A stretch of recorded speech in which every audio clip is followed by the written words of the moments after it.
Well, hello, friends. I am in my car. I am recording on my phone, partly because this whole week has been a tough one for us. Lots of family getting sick and so on and so forth. And so I didn't get the chance to film. And partly because I was just really thinking about the concept of planner peace, why I find it to be both accurate, but also kind of a fallacy, and how sometimes I think getting caught up in what other people are doing or in the next big shiny is doing ourselves and our wallets a bit of a disservice. So let's talk about that. Let's talk about giving planner peace a chance. The idea of planner peace is sort of in the planner community as like finding that perfect planner that's going to be your perfect planner forever and ever and ever and ever, which that goes back to what I said about being kind of a fallacy. I don't think that's realistic. I think that we evolve every day, every month, every year. We evolve as people. We change. And so the systems that we need to keep our lives together have to evolve with us.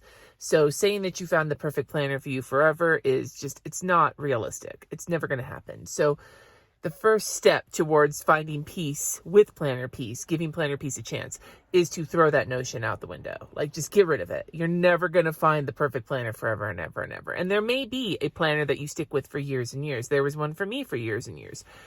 That doesn't mean that it isn't going to change when your shit changes. Sometimes your life stays in kind of the same space, the same kind of mode for quite some time. And so, yeah, that planner will work for quite some time. But then when it starts to change, your needs are going to change. And when your needs are going to change, then your planner should change. But then there's the flip side, right? So number 2 is that while planner peace does not mean the best planner for you forever and ever and ever, it also means that you're not changing your shit up every 5 minutes. Now, some people love that and they feel great about that. And for them, that is planner peace. More power to them. But if you're changing your shit up over and over and over again, and it's not making you happy, it's not keeping your life together, you're feeling like you're flailing, you're feeling like you're spending too much money and still not figuring it out, you're constantly being attracted to the new shiny on social media or what somebody else is doing, then it's not planner peace for you. It's planner fucking chaos for you. And I've been there too. I've been there a lot. So then knowing that, how do we give planner peace a chance? And I'm gonna also just kind of throw in the phrase planner peace. I use it because that's the phrase that most people in the planner world seem to use.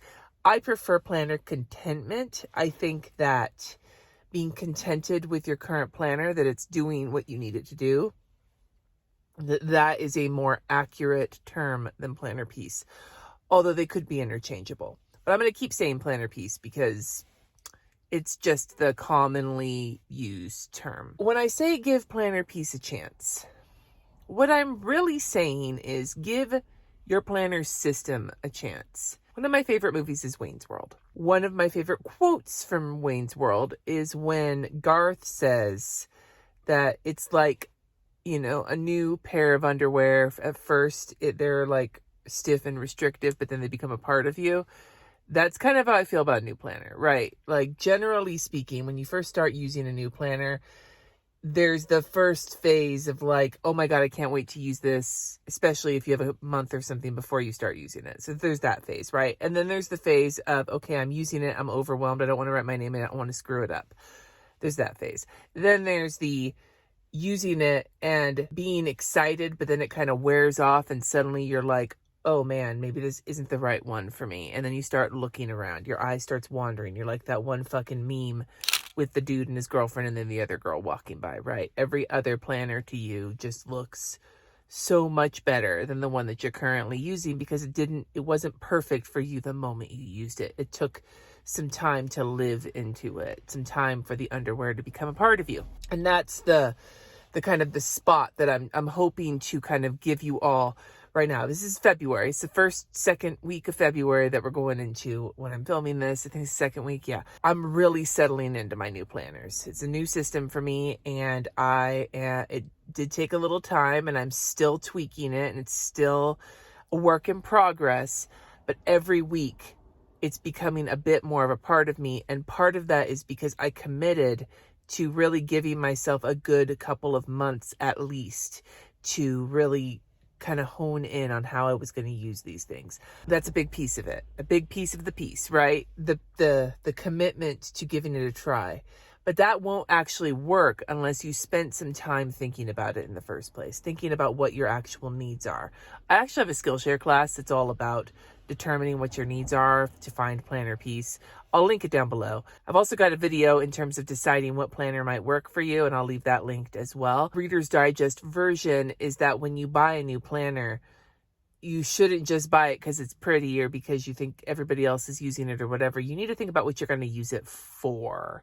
What you need to plan, what things you need to put in it, what things you need to keep track of, the scheduling that you need to keep track of, the planning you need to keep track of, the journaling you might want to keep track of, all of those things. And so when you buy your planners, thinking with those first and foremost, because what you want is to get the correct, the best planners for what you need, not get the planners that you like and then make your life fit them. And that's a trap we fall into a lot, especially when we see other people using planners that we think are pretty and it's working for them from what they're showing online. And so then you want to run out and buy those things because it's working for them. So hopefully it'll work for you, but your life is different than theirs. So how do you know? My favorite way to go about this is to just make a list and make a list of everything I need. And that's what I did for my current planner situation. I made a list of everything I knew I was going to need and want out of my planner system. I tried to kind of group things together based on where I wanted them to go. And then I made my choices accordingly. And it's working out for me. So that first piece, right, of figuring out what it is that you need and making your purchases based on that. But then the other piece, the piece of the piece to give Planner Peace a chance. God, I have a lisp. This is terrible. Is to give yourself adequate time to actually use them for a while, because it takes time to kind of live into them. It takes time to figure out how you're going to use it. It takes time to figure out the parts you need and the parts you're going to cover up. It takes time to get the hang of it, to see if it actually is going to work out the way you want. And if you've given it a good solid couple of months and it still sucks ass for you, then yeah, maybe you should try a different one.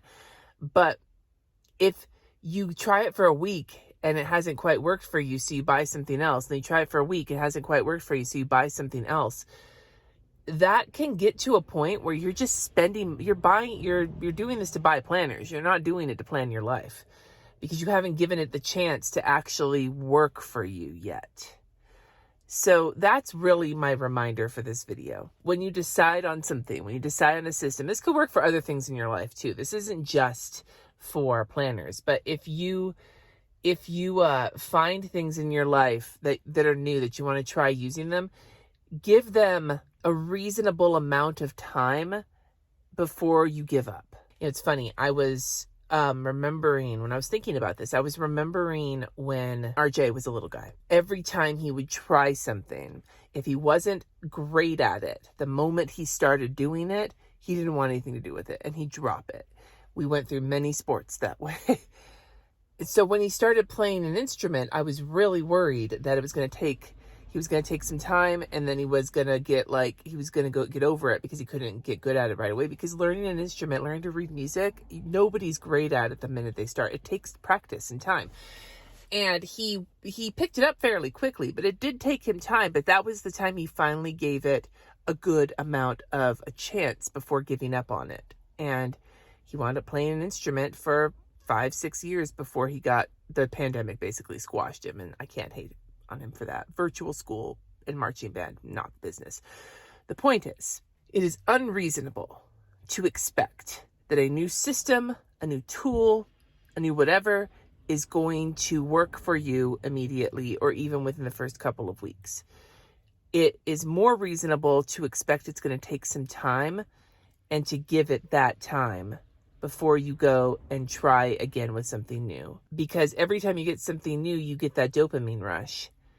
But then you get the frustration of having to try and make it work. And then you want to go for the dopamine rush again. And unless you have unlimited money to spend and you're fine with creating unlimited amounts of paper waste and everything else, ultimately, the real lesson is that good things do take some time and that you're going to have to give it a chance before you find your planner piece. Thank you for coming to my TED Talk.